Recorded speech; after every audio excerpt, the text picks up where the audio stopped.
নমস্কার দর্শক বন্ধুরা, আপনারা দেখছেন আজকের বাংলার খবর সবার আগে। আজকের এই ভিডিওতে আমরা আলোচনা করব বিজেপি বিধায়ক অসীম সরকারকে ঘিরে তৈরি হওয়া বিতর্ক, যেখানে কোরআন নিয়ে করা মন্তব্যের জেরে তার বিরুদ্ধে একাধিক এফআইআর দায়ের হয়েছে। এই বিতর্ক ঠিক কী নিয়ে, কে কী অভিযোগ তুলছে এবং রাজ্য রাজনীতিতে এর প্রভাব কী হতে পারে, সবটাই জানাবো আজকের এই প্রতিবেদনে।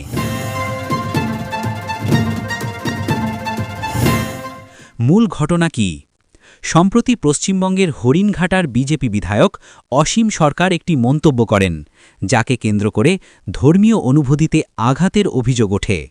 অভিযোগ, ওই মন্তব্যে পবিত্র কোরআন ও ইসলাম ধর্মকে অসম্মান করা হয়েছে। এই মন্তব্য সামনে আসার পরই রাজ্যের একাধিক জায়গায় শুরু হয় তীব্র প্রতিবাদ, এফআইআর দায়ের ও আইনি পদক্ষেপ। এই মন্তব্যের পর একাধিক থানায় অসীম সরকারের বিরুদ্ধে এফআইআর দায়ের করা হয়। অভিযোগে বলা হয়েছে, ধর্মীয় অনুভূতিতে আঘাত, সাম্প্রদায়িক সম্প্রীতি নষ্ট করার চেষ্টা, উস্কানিমূলক বক্তব্য।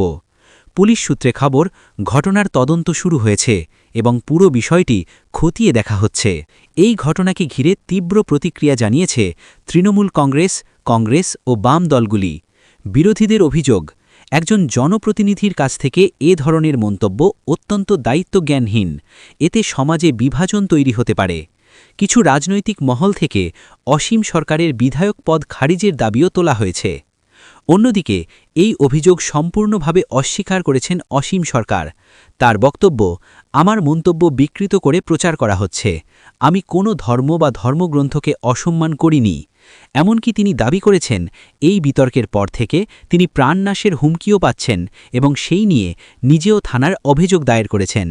এই ঘটনার ফলে পশ্চিমবঙ্গের রাজনীতিতে ফের সাম্প্রদায়িক উত্তেজনার আশঙ্কা দেখা দিয়েছে।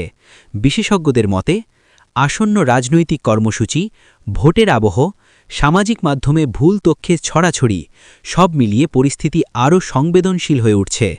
প্রশাসনের তরফে জানানো হয়েছে, যে কোনো রকম উত্তেজনা এড়াতে কড়া নজর রাখা হচ্ছে।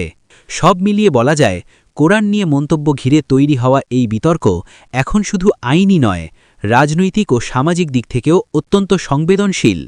শেষ পর্যন্ত তদন্তে কি উঠে আসে, আইনি পথে কোন দিকে মোড় নেয় এই ঘটনা, সেদিকেই এখন নজর গোটা রাজ্যের।